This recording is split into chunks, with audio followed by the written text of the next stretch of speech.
Bismillahirrahmanirrahim. Today our topic for discussion is single complete denture,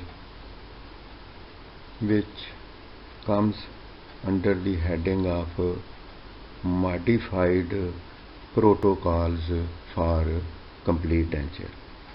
As we discussed this modified protocol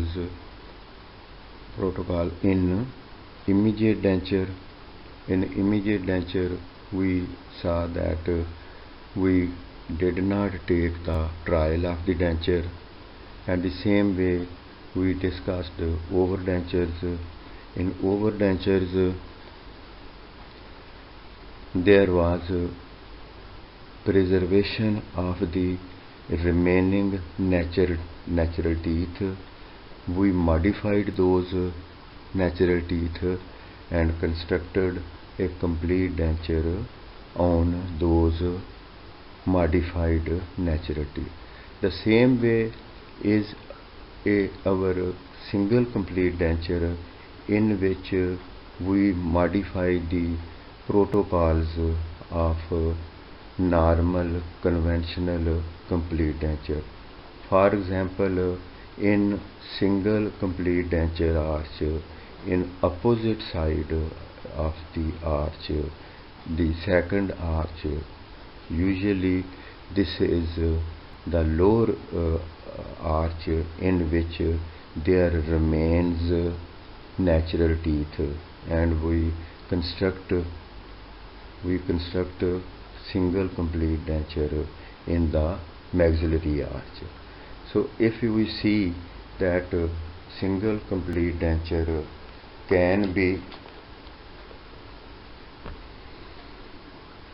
having opposing natural teeth, single complete denture opposing a pre-existing complete denture, single complete denture opposing a removable partial denture, and single complete denture opposing an overdenture, single complete denture opposing an implant supported denture. So in every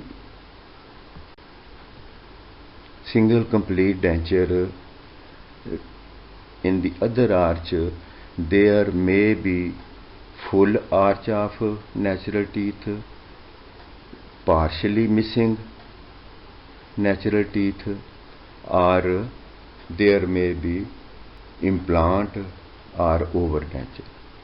In this picture you see, this is a rare case in which complete denture in the lower arch opposing the natural teeth is rare.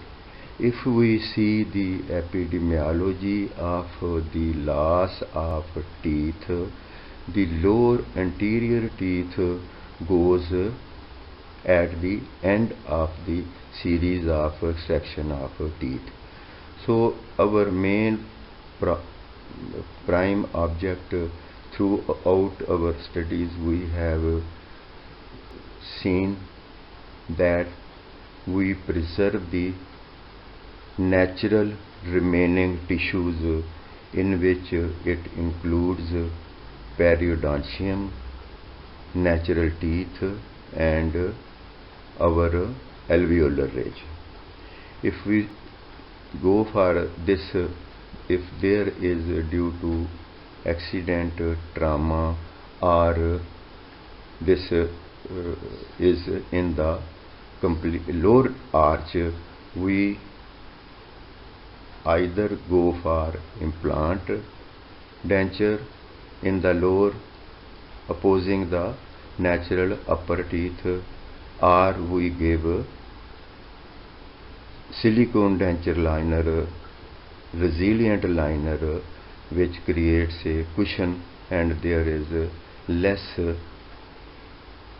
alveolar ridge resorption. So mandibular single denture may need a resilient liner for patient comfort, processed silicone denture liner for single mandibular prosthesis.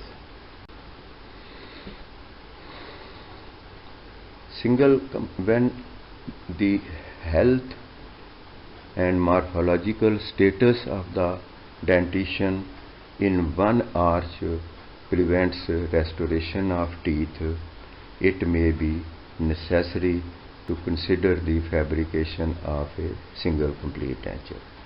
In lower arch, we preserved natural teeth, few are total, but in upper we could not preserve the natural teeth and went for the single complete denture.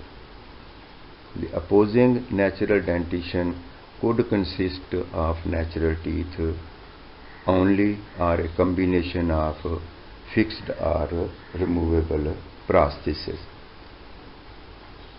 Then we consider the natural teeth and modifications. We see that single complete denture opposing natural teeth will also be modified. There may be supraeruption, there may be tilting of the natural teeth. So in this way we modify the natural teeth.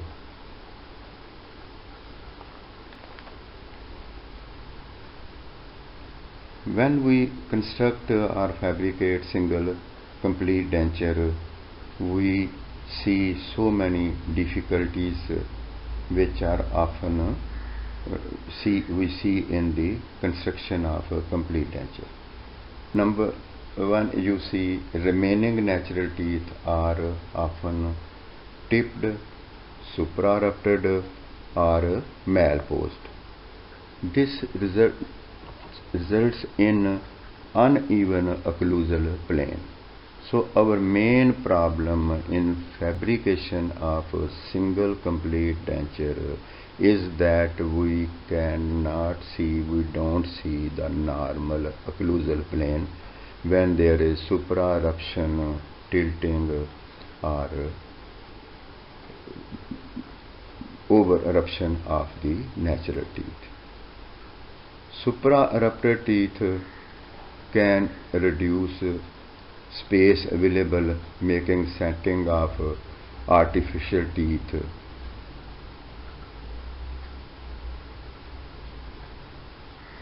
a mandibular single complete denture, as we discussed just now. Upper natural teeth is extremely complicated. The reduced surface. Why in lower complete denture the single complete denture is unsuccessful? Because the denture bearing area is too less and there is problem of stability and retention due to neighboring muscles and tongue.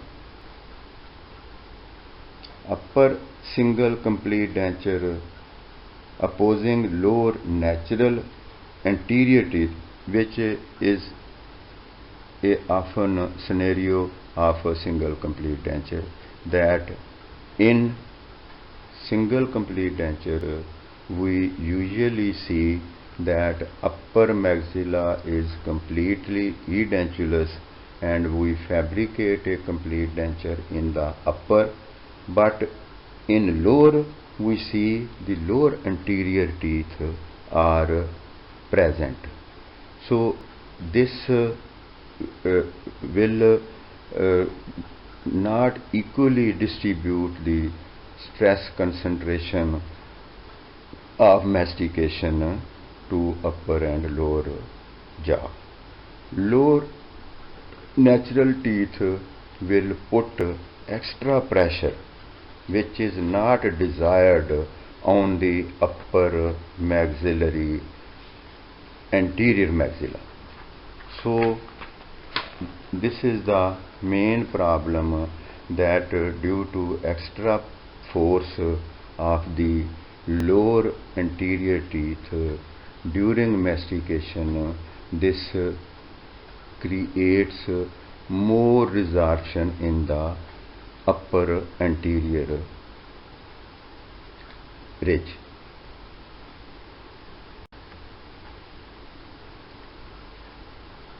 This situation occurs most often when the maxillary teeth are lost and the mandibular arch is maintained with some or all natural teeth.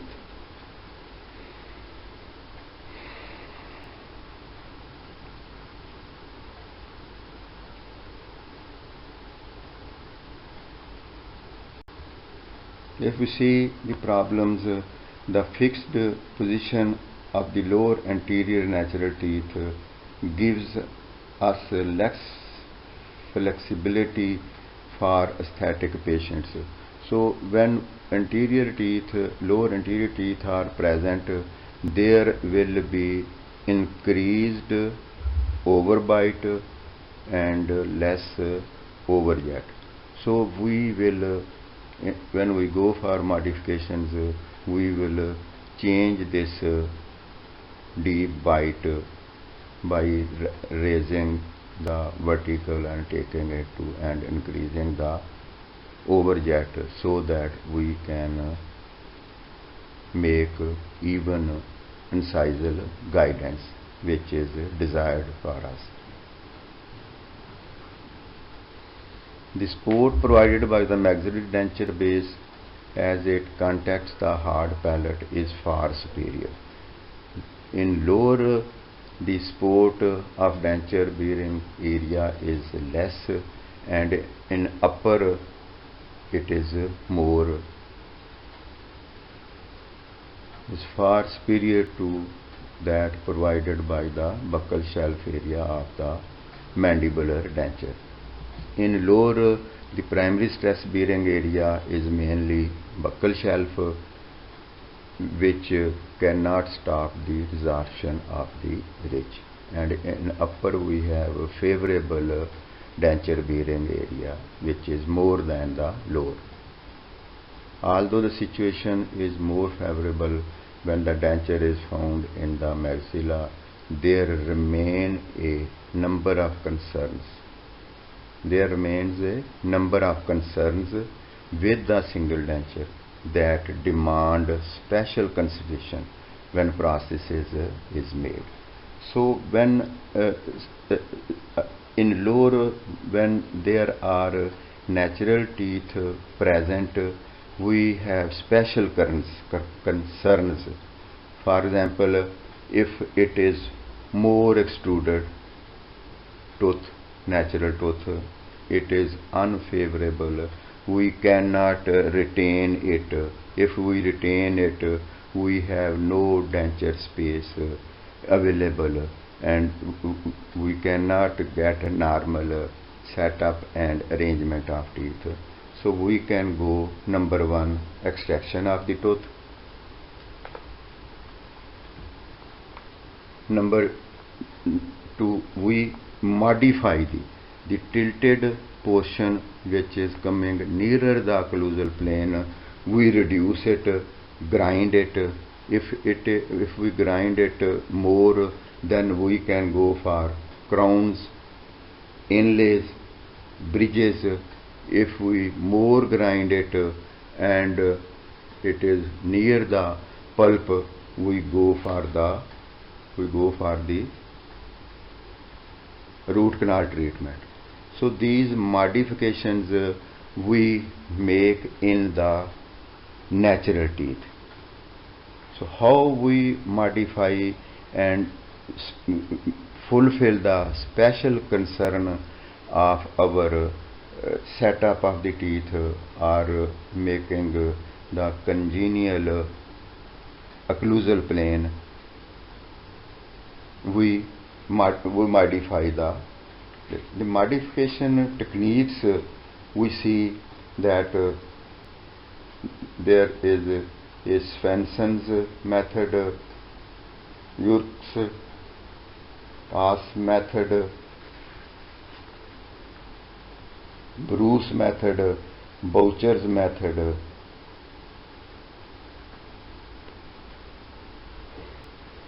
In all these methods, our main object is we reduce the natural teeth according to our occlusal plane, in which the maxillary teeth are set in a available modified space.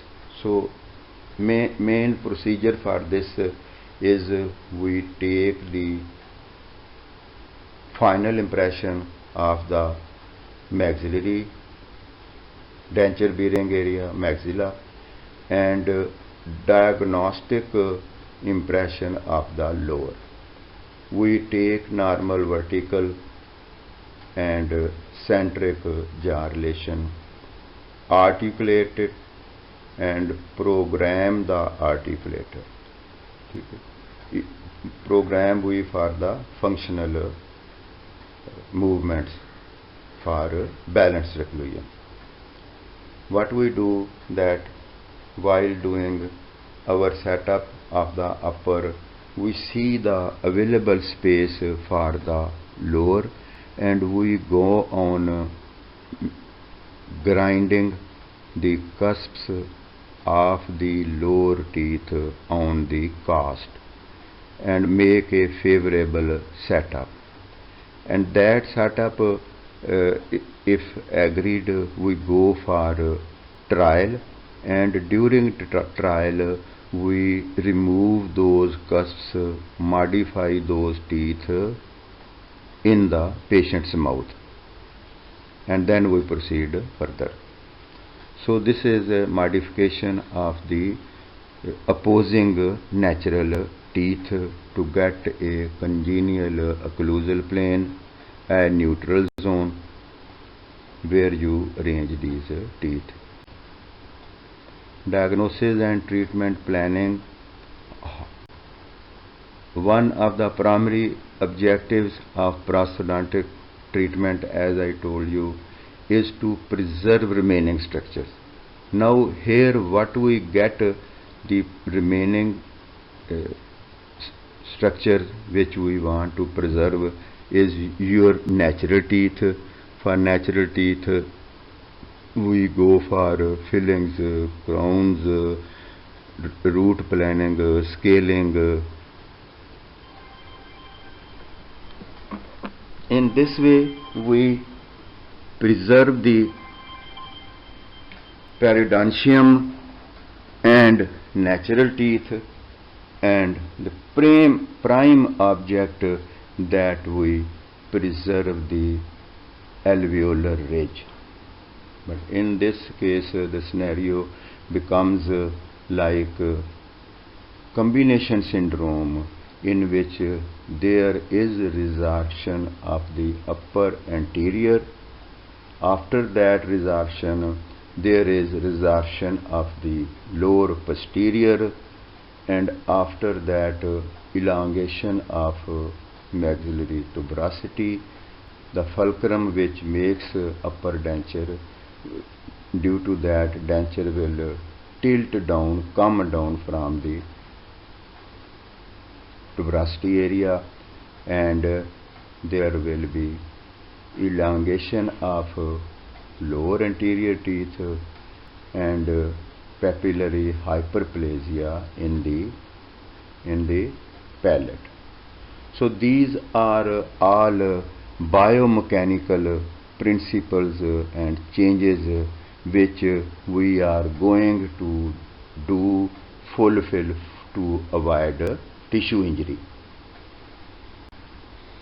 The biological factors that must be considered in the management of single denture are related to, as I told, preserve the natural teeth by dental caries, avoid and cleaning, root planning, maintaining the oral hygiene, avoid the periodontal disease, and main is residual ridge resorption.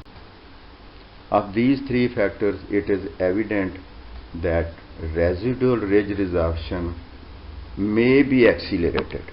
Now, as opposing there are natural teeth which are giving more force to the opposing denture bearing area, so the chances of ridge resorption will become more,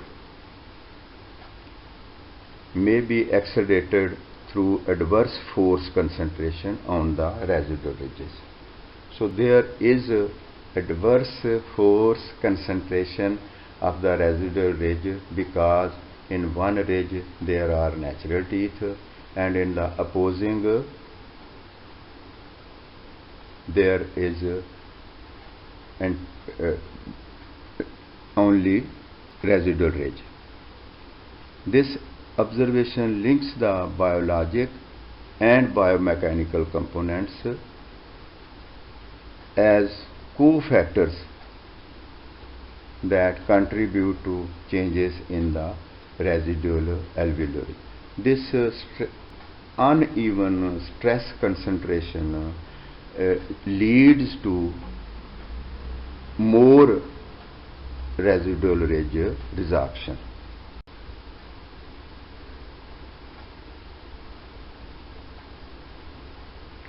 When considering the biomechanical factors, a number of considerations demand attention. Number one, as I told you, due to modifications of the natural teeth, we establish an appropriate interocclusal distance, which is freeway space, and create normal vertical. Creation of number two, we create bilateral posterior tooth contact.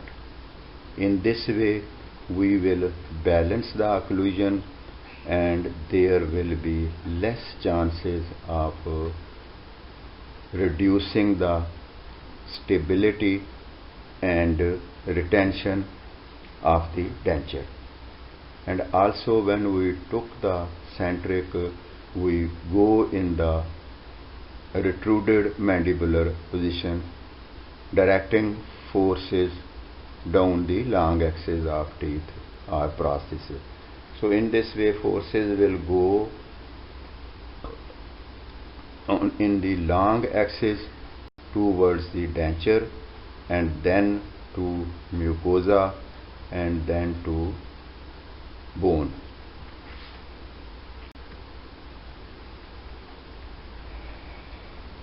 Avoidance of adverse tooth contacts throughout a small range of mandibular movements are all considered critical when diagnosis and treatment planning is performed.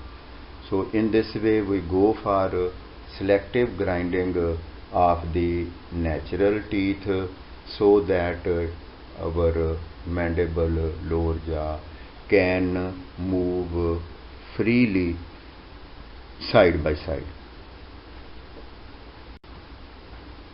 These factors are generally well controlled. Now this is the difference between our conventional complete denture and single complete denture. That in conventional complete denture, which we have been studying previously, so many factors are under the control of the dentist. For example, occlusal plane, we see ala tragus line, Camper's plane, we see anteriorly interpupillary line, our lip line, our smile line, our high smile line, and while determining the occlusal plane, we see that it is 1/4 inch from the papillary papilla,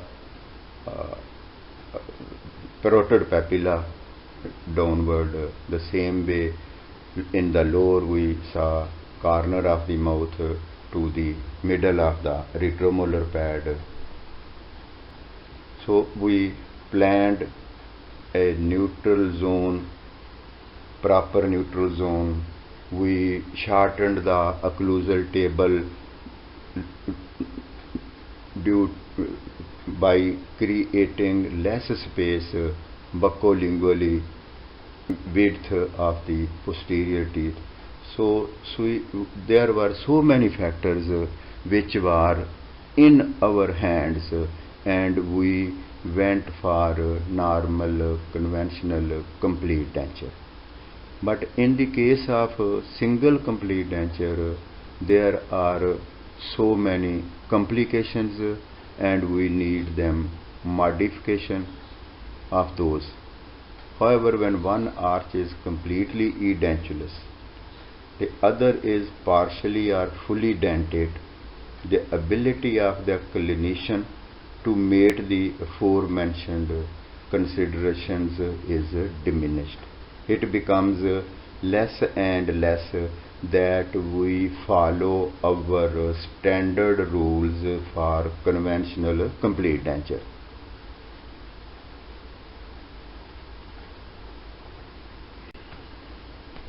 Although it may be possible to establish bilateral tooth contact in retruded jaw position, in normal conventional complete denture, we could establish bilateral tooth contacts according to our curve of Spee, occlusal plane, and even the cuspal angles we could modify, and also monsoon curve, condylar guidance, and incisal guidance. We could get the functional teeth contact in balanced occlusion due to our these yardsticks. But this is difficult to create in single complete denture. The mandibular anterior sextant represents the last teeth to be lost. As I told you, when we study the epidemiology of the loss of teeth, we see that anterior teeth lose, we are extracted at the last. So our anterior teeth are sextants only. They are now tilted forward, and they become a sextant. What is sextant? It is an instrument which is given to the sailors in sea to determine the length of their journey and the direction of this. So it is the name given to the anterior teeth, which are making an angle of 60. Assuming that the mandibular anterior teeth oppose a maxillary complete denture, it is easy to understand how these natural teeth could create excessive force on the maxillary anterior residual ridge that could cause destruction of the underlying bone. The main problem is this: when you construct the complete denture in upper, there will be destruction of the underlying anterior maxilla. Forces applied to maxillary anterior denture teeth will create a forward rotation of the denture. Now the effect of this ridge resorption, as I told you, maxillary anterior will give forward rotation of the denture. The position and orientation of anterior denture teeth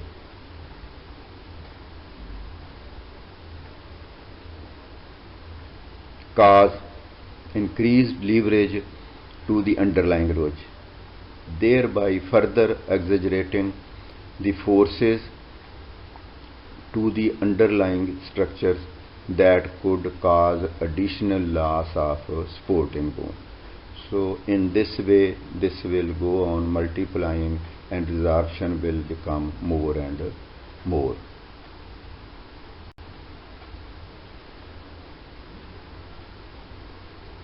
One of the drawback of this single complete denture is that there is a midline fracture of the upper maxillary denture, as you see in this picture. So why fracture in the midline? There, number one, there is extra force. Number two, you have given relief in the center of the denture. The thickness is very less. And number three, as you see that this labial frenum was more, it was coming down in the denture, making a big notch of this. So in this case, we will go for repair, and to avoid further fracture, we will create a space in the frenum area by doing the surgery, doing frenectomy, and then fill this space also with acrylic to strengthen this denture. So midline fracture is a common drawback of a single complete denture. So here we can thick the denture, and if there is a frenum, we can do frenectomy, and as we have made in this picture, cover this frenum. So parafunctional patient could still fracture reinforced single denture. Note wear on lower teeth is made due to parafunction. There is adhesion of the teeth. Frenectomy needed to restore labial fringe integrity and strength. Now we go for teeth selection. In teeth selection, you see, if you select acrylic teeth, then what will happen? Natural teeth will wear off the acrylic teeth. If we use porcelain teeth will wear off the natural teeth. And if we go for occlusal crowns, gold crowns, which are ideal to oppose the natural teeth, there is a extensive and expensive procedure, and also we create cavities in the artificial teeth and fill those with amalgam. So when single denture opposes the natural dentition, the clinician must pay particular attention to the dimensions of prosthetic teeth and to the cusp form of these teeth. Now we are not planning, we cannot plan 0-degree teeth or semi-anatomical teeth. We follow the cusp pattern of the natural teeth. We cannot short the occlusal tip label, we cannot reduce the occlusal table, as in the lower you see the molars are coming out of the arch. So in particular this case, we make a cross bite setup to improve the stability and retention of the upper denture. When planning treatment, the clinician may consider modifications of the natural tooth occlusal plane. As we previously discussed, that we go for the modification of the natural teeth to make the occlusal plane natural. An occlusion rim may be used in the edentulous arch to identify the most favorable occlusal plane by different techniques which I told you. The clinician should contour the occlusion rim using anatomical landmarks.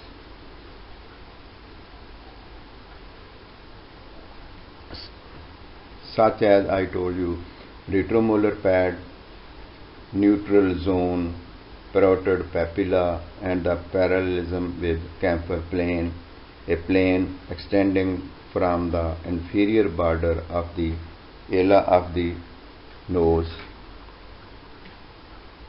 to the superior border of the tragus of the ear to establish a favorable plane. So in all these we try to create by applying some or all of these methods. The clinician would be able to identify modifications to the opposing arch through selective recontouring of the opposing teeth. So we modify, recontour the cuspal enucleation up to the normal limits which are desired of the natural teeth.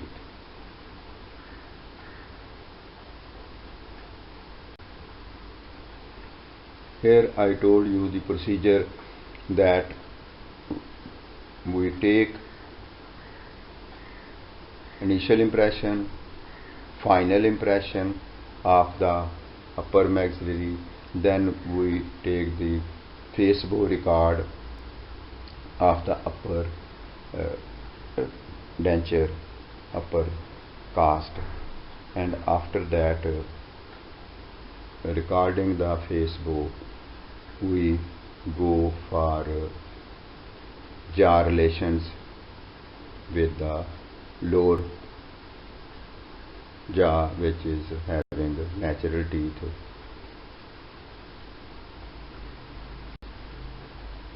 Single prostheses have to match existing teeth. The problem is, yardstick is that we have to match existing teeth with the artificial teeth. We use a face bow to best orient models on the articulator.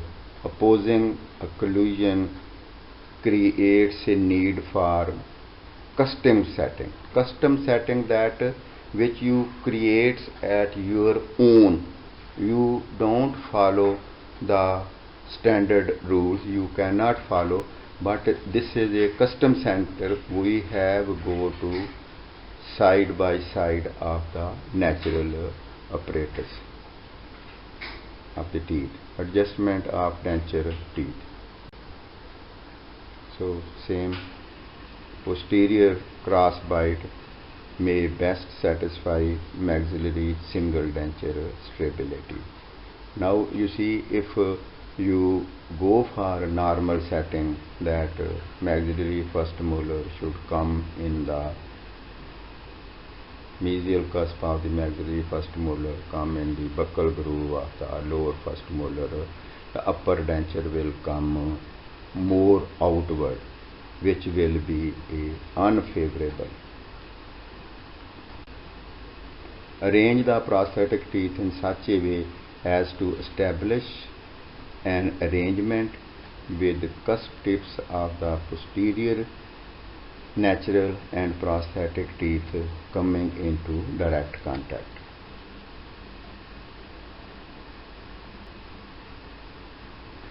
In this situation, results will be most favorable if the patient now exhibit a wide range of accent. So in these situations, you advise the patient that they don't go for lateral excursions, eccentric movements they avoid this.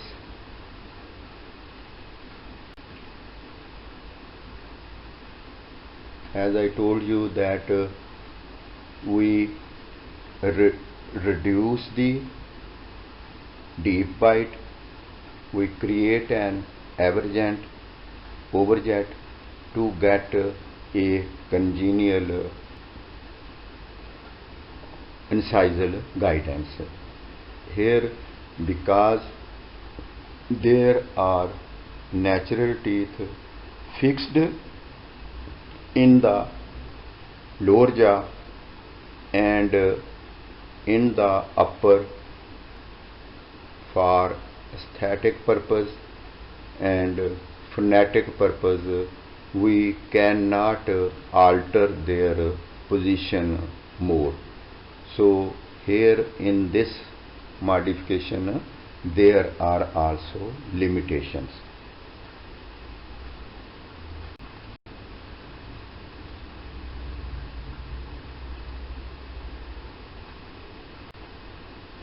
Problems associated with the single dentures, that as we discussed, that there may be resorption of the ridge, fracture of the denture due to more stress concentration. But here main problems comes with this resorption, a syndrome which we call combination syndrome. This is very important question and we previously discussed it in sequelae or other points. So this is a main problem which is associated with single dentures is combination syndrome. So factors affecting single denture syndrome, what happens in this is loosening or tilting dentures, ridge resorption, damage of the mucosa. If we get immediate denture, then there will be resorption more and we will change this denture after 3 to 6 months. Loose dentures, in general, old people usually adapt poorly to the new dentures, which probably explains why they seldom return to have old but familiar prosthesis. There is more ridge resorption, but the patient is familiar with the old denture. Even if we want to change that denture, patient resists that I am familiar with the old denture, so let me continue this, which will enhance more resorption and denture will become loose and loose. However, when they do complain, it is usually about difficulty chewing hard foods with uncomfortably loose dentures on flat residual ridges, and this is not an easy complaint to manage. Damage of mucosa, local irritation, and by creating a negative pressure in the palate, there will be mucosal permeability, which will lead to hyperplasia, and also the allergens which deposit in the impression surface of the upper denture, leading to candidiasis. This makes it difficult to distinguish between a simple irritation and an allergic reaction to the prosthetic material. Allergy and microbial antigens which are deposited on the impression surface are agents absorbed to the prosthesis capable of eliciting an allergic response. The level and orientation of the occlusal plane must also be assessed, as must to tooth or tooth to ridge relationships. We must come to the nearer the standard rules which we can adopt. But this is the difficulty if we cannot meet these relationships. The length of plane relative to the size and shape of the denture bearing area also could be considered. As we see that in the lower we had very less denture bearing area, and in the upper favorable denture bearing area also be considered when if we go for the lower denture. Denture teeth set over the slope of the mandibular ridge. We see a corner of the mouth to the center of the retromolar pad area. We draw a line on which the fossa of the lower teeth comes on this line, and in this line the palatal tip, the lingual tips of the upper cusps coincide with this fossa. So if there are natural teeth, there will be difficulty in creating this relationship, and this will lead to denture instability. Denture teeth set over the slope of mandibular ridge as it approaches the retromolar pad are recognized as source of denture instability. Reduced interocclusal space due to over-eruption, tilting of the natural teeth. There is less space in which the vertical becomes low and the arrangement of teeth becomes difficult. Interocclusal space at maximal opening may be only 1 to 1.5 centimeter. The clinician may choose to slightly close the vertical dimension of occlusion to allow the patient more functional space. However, only minimal overclosure should be performed because lip and cheek biting may become a problem. Decreased vertical dimension of occlusion also can lead to periodic angular cheilitis. So if vertical becomes low, there will be angular cheilitis, and again if this instability of the maxillary denture will lead to hyperplasia, injury, irritation of the mucosa, where the fungi will be accumulated even on the mucosal surfaces and also on the denture surface of the denture. This is what all this scenario becomes in combination syndrome. Very important examination questions repeated so many times. So you will be considering this and learning more and more. Upper single complete denture. What is this? How it develops and what is this? Upper single complete denture opposing lower natural anterior teeth usually results in combination syndrome. The sequence is triggered due to negative pressure within the maxillary denture, which causes the anterior ridge to be driven upward by the anterior occlusion, followed by an early loss of bone from premaxilla, anterior maxilla, and formation of apulus fissuratum in maxillary sulcus.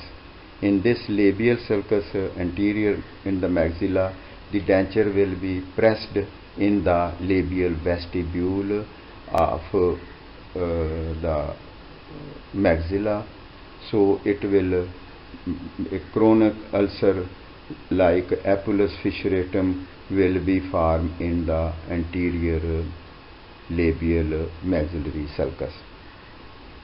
Resorption after that apulus fissuratum, negative pressure in the palate, anterior maxillary ridge resorption, papillary hyperplasia of the hard palate due to that negative pressure, okay, and pulling of the maxillary tuberosities downward, and also hypertrophy of the maxillary tuberosity, extrusion of the mandibular anterior teeth as they will go on pressing and there will be resorptions.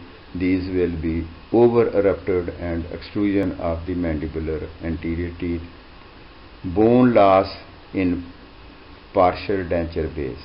Now when tuberosity will tilt, pushed downward, this will give extra pressure on the lower partial denture, which is usually distal extension class 1 denture.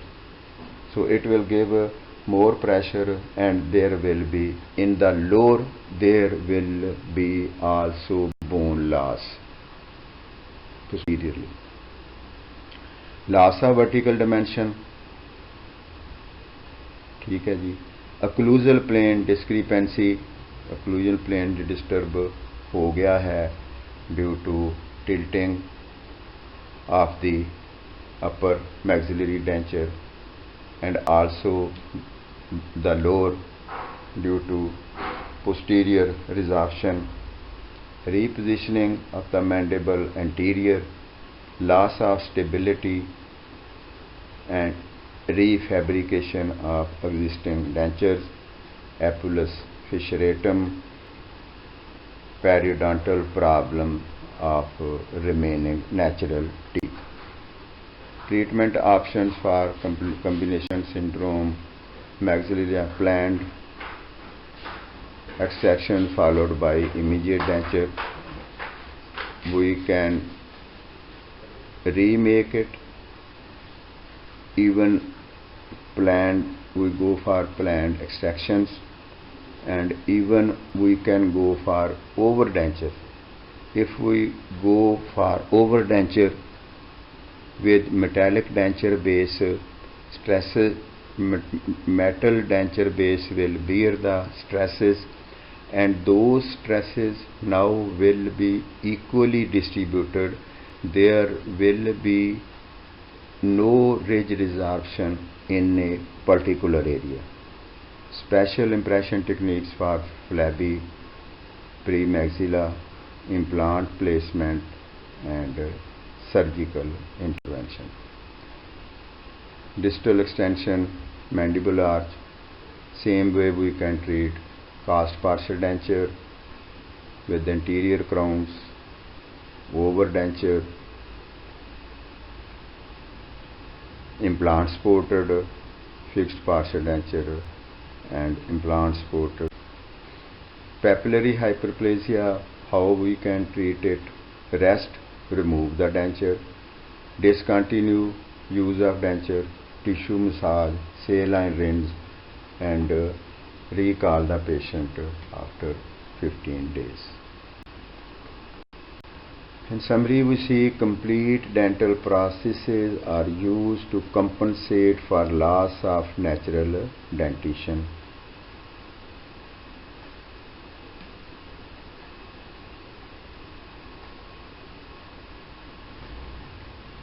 They are unlikely to ever approach the functional, aesthetic, or comfort levels that can be achieved with natural dentition. So there is a definite difference between natural dentition and artificial prosthesis.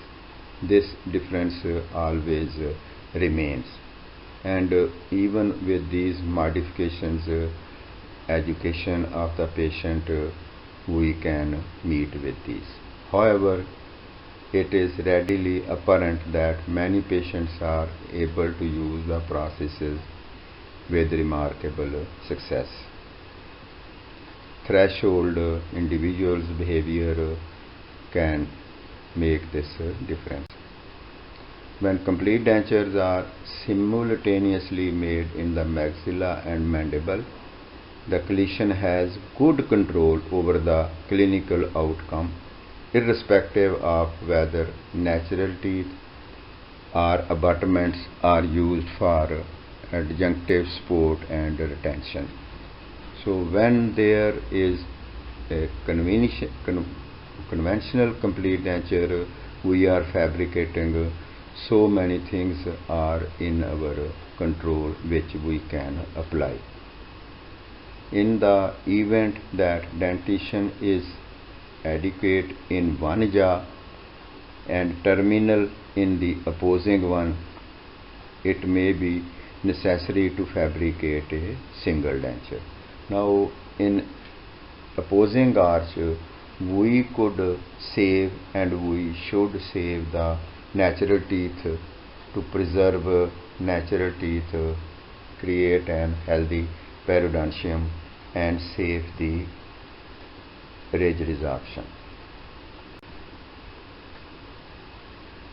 Even you see that if there is upper complete denture and lower natural, it will be difficult to create a balanced occlusion. If lower jaw, if it protrudes, there will be a space between the posterior teeth, just as you remember that was Christensen's phenomena, which is in natural teeth.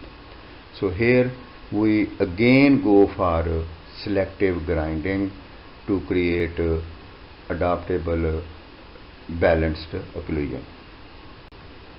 Thank you very much. Stay home. Stay blessed. Thank you very much. God bless you.